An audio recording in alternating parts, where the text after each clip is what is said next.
All right, we made it to midweek. It's hump day. It's Wednesday. It's also summertime, depending on when you're watching this. People are outside and they're grilling. So I was like, let's do a food movie. I want to do Attack of the Killer Tomatoes at some point, but Screaming Soup just did like an amazing retrospective on it, and it's way better than anything I could have done. If you don't watch Screaming Soup, you should. Animated Skull Cowboy horror host, great channel. Go check them out.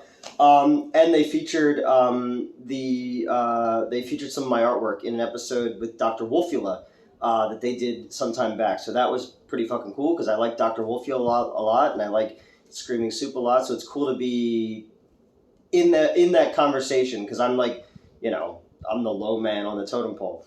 But yeah, a bunch of food movies I want to talk about, but I've been waiting for a really long time to figure out a reason to talk about The Undertaker and His Pals, a shirt that I have right here. I've worn this before and other stuff.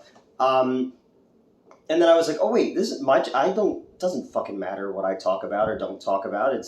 We're going to get our 2,000 to 5,000 views, and I'm going to tell people about movies that I think are fucking weird and cool.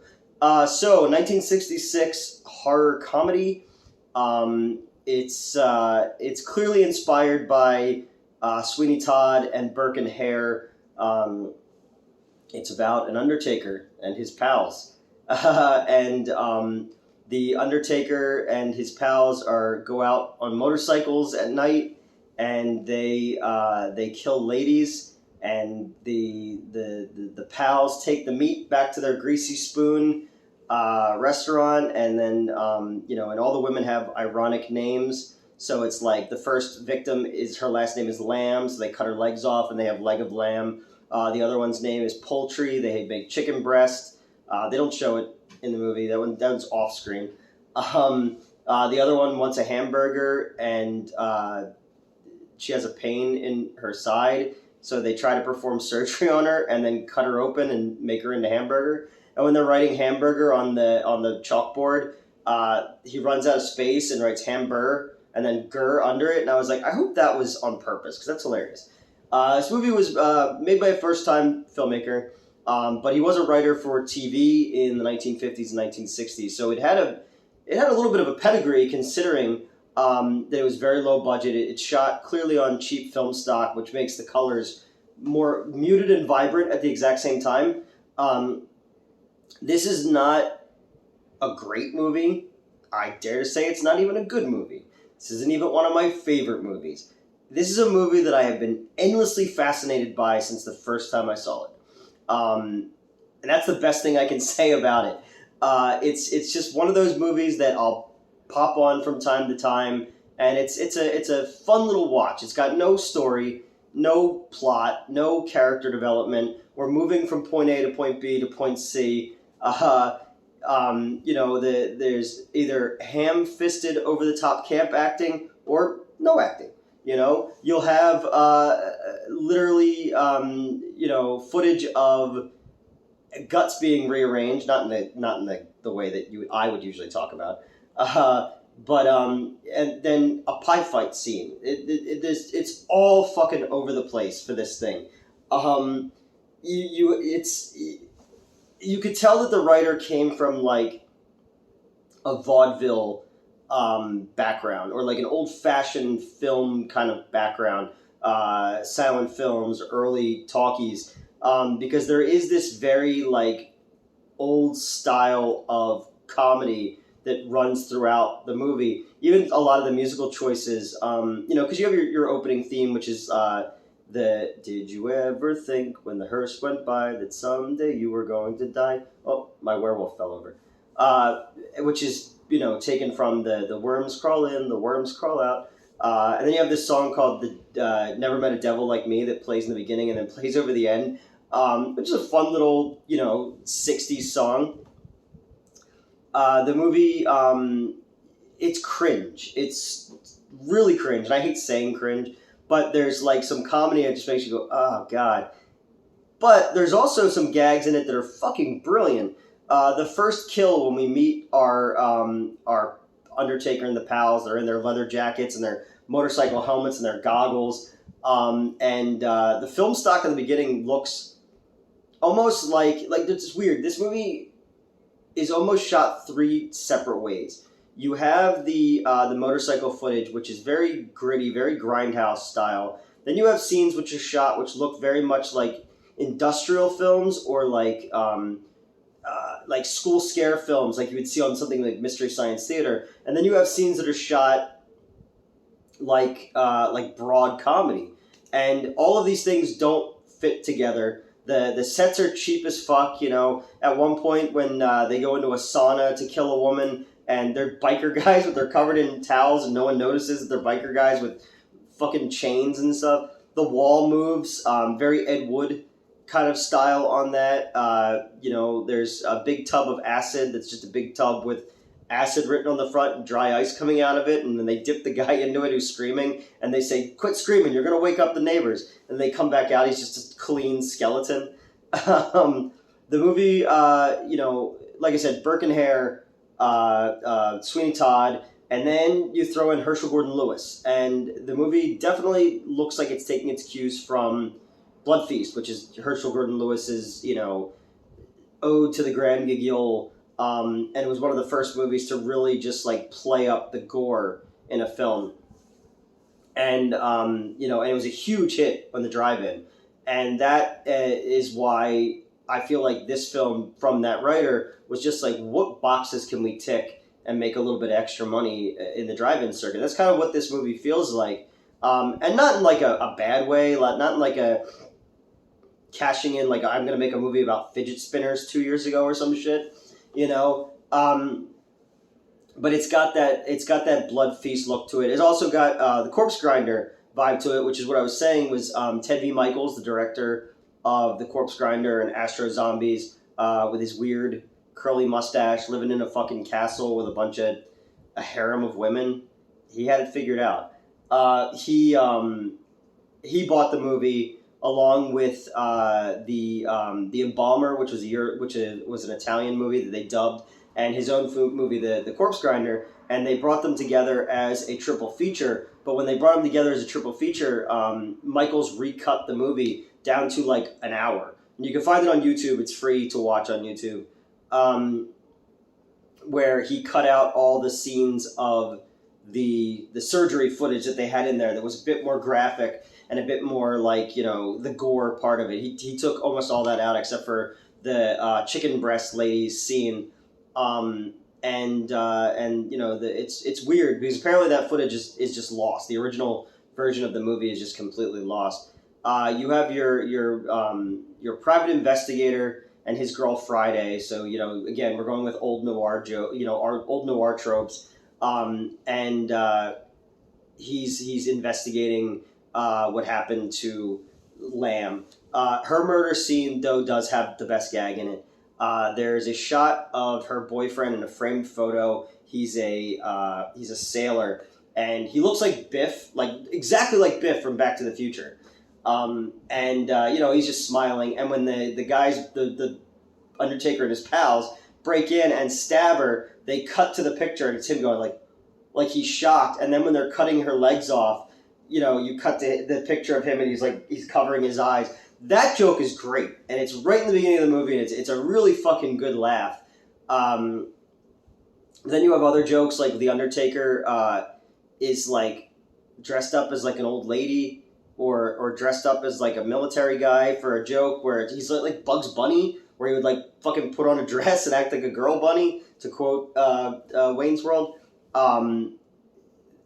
Friday dies because she had a pain when she went to the greasy spoon. So the cook wants to be a surgeon, so they just grab her, throw her in the back, and then start operating on her, and she dies. And he's like, "Well, she died, but my technique's getting much better." And then so they're processing the meat and serving it, and then the Undertaker is using the bodies to generate business for his funeral home, and then he gouges it. He comes in really cheap and says, we could do this as take the ease off of onto you and all that, and then just starts gouging them with all these different prices. And they're shysters. They're shady Undertaker and his pals, you know. And that's kind of how this movie is. It just keeps going that way. But Friday dies, and then we meet Thursday, her sister, and the plot just continues as if nothing ever happened. It's sort of like the Broken Lizard movie, Beer Fest, where the fat dude dies, and then his twin brother shows up, and he's like, "Let's just pretend like nothing ever happened," and then the movie just continues. You know, I'm sure he was going for like a Vertigo style concept with that of the two women, you know, this or the identical twins and all that stuff, but much more heavy-handed here. You have the Undertaker running away, and he accidentally steps on a skateboard, and he's like, whoa, going down this street on a skateboard, and then when he falls in the grass and shakes his head off, it's like it's something out of It's a Mad, Mad, Mad, Mad World. And then the little kids come up and laugh at him, but they laugh, they sound like trumpets, so it's almost like you're watching a proto-Peanuts at that point. I don't know, Peanuts was around in 66, I'm not sure. I don't know things about pop culture. Yeah, man, it's just, if nothing I'm saying here sounds remotely interesting to you, then you're just going to be like, nah, I'm good. You know, Rob Zombie is a fan of this movie. He's used the narration from the trailer. The trailer's fucking brilliant. It's one of the best Grindhouse trailers ever, because it's got the producer, and he's like, you know, those of you who are easily offended or easily, you know, grossed out, you should leave the theater now. And then it just lists all the things: scalpel slashing and chain lashing and arm bending and motorcycle madness, all these crazy fucking things that, like, you know, at that time, even now, when movies promise that kind of shit, they're never going to deliver. But they might, and you go and you give them your money and you go, well, let's see what they deliver. And this one doesn't, it doesn't not deliver on those things. People get slashed, people get beaten with chains, but it's so poorly shot and so, like, heavy-handed that the movie can't be seen as anything other than a bizarre experimental comedy, really. The musical score is bizarre, and going back to what I was saying about the film stock, it's clearly a low-budget movie, much cheaper film stock, but something about that makes it glow. Like, if you ever saw the movie EGOT, it was on Mystery Science Theater, Richard Kiel is in it, and they filmed it in the desert and in, like, the Palm Springs area, so people are very tan, and the colors pop, but in this way that looks kind of flat still. Another movie like that I really, really liked, one of my first introductions to Lovecraft, was a movie called Messiah of Evil. Got this amazing fucking scene in a movie theater. It's awesome. Just because of the look of the entire thing and how unsettling and dreamlike it is, but it's not well made or anything like that, but it's a very, very cool movie.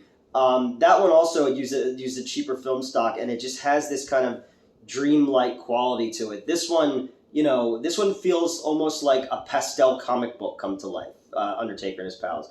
You know, the Misfits have used this before, this logo, or this poster. I don't know, it's just one of those movies that, like I said, not my favorite movie, not a great movie, but a movie I'm fascinated by, and I can put it on, and it feels like a little warm spot, you know, not a wet spot, that's different. You know, something you can just put on in the background. It's audio wallpaper while you're doing things. Amazing trailer. I love the little Devil Like Me song at the end. The joke with the sailor is great. It's not a great movie at all, but it's a movie that I will watch, and I love to tell people about, because it's, you know, it's the Undertaker and his pals, man. I pretty much explained all of the things that happen, because, again, not a lot happens in this movie. There's a pie fight at one point. The guy asks for something that they don't have at the restaurant, so he asks for a pie, and then he throws it at the fucking greasy spoon dude, who gets dipped in acid later, and then the other guy dies in a motorcycle crash, but at the end, during the end credits, everyone who's dead comes back, and is just okay and like winks at the camera like it's a fucking the intro to a TGIF sitcom, you know. Bizarre movie, very fucking bizarre movie. Cringy, bad comedy, but it's fun. It's a lot of fun. There aren't a lot of movies like this. Blood Feast has teeth. It's not a great movie. Herschel Gordon Lewis, not a great director, but a visionary director because he was the one who said, "We'll just have the fucking blood running down the screen," 2000 Maniacs and Color Me Blood Red and Wizard of Gore. His movies had this very Technicolor look to them when it came to the red stuff. And then when you this movie also has that kind of technical flat student school scare film or industrial film look to it, which is where somebody like a George Romero came from, and and then you have other directors of that time period, like Coleman Francis movies are terrible. Red Zone Cube was bad. I love that Coleman Francis is in Beyond the Valley of the Dolls, though, which is one of the best camp movies ever. Brings me to Russ Meyer. Russ Meyer was a military filmmaker and made government films. But he also, much like Herschel Gordon Lewis, got into doing the nudie cutie movies in the 1950s. The nudist camp movies and shit like that. The Immoral Mr. Teagues, I believe, was that big series that he had. So these guys were all kind of coming out around the same time. And again, the filmmaker who made this was clearly seeing these things and saying, well, what works? What can we make to sell, to package? And that's what these things were. Grindhouse, Drive-In. It was a meat grinder, bringing it all full circle. It's like poetry, it rhymes. And there's something very interesting about that because this movie like I've said, doesn't feel like any of these other movies. The Corpse Grinders, Ted V. Michaels movie. Again, Ted V. Michaels, not a great filmmaker either. He did invent Charlie's Angels, though, before Charlie's Angels. Go look into that. But he brought The Embalmer to America, which is actually a fairly good movie. Cool poster, too. I saw that triple feature when Exhumed Films did it in 2004, the first time I ever saw this movie, and it was cool to see that, The Corpse Grinder, and The Embalmer all on the same night. And then the night after that, they did shows. That's when I saw Blood Feast for the first time.